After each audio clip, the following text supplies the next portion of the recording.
Birth and death. These are the two endpoints in everyone's life.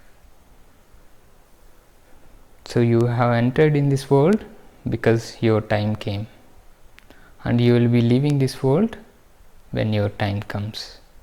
In between these two, you will be having many milestones, and you will be achieving one by one when your time comes.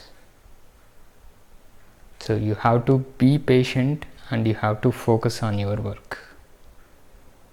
And in this process, you should not compare yourself with others. When you do so, you are indirectly taking their endpoints as yours, which is practically not possible.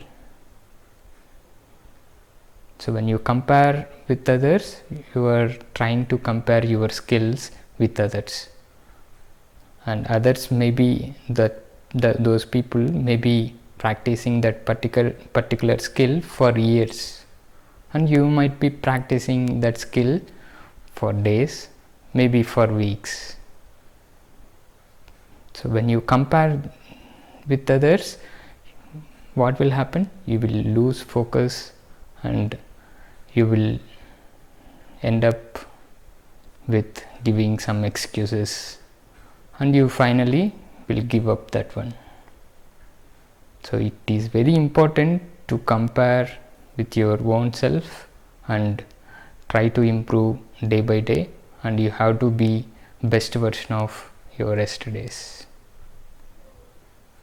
So be patient and your time will come, and at the time you will achieve all these milestones and it will be a great success for you. Be patient and do your work. Thanks for watching.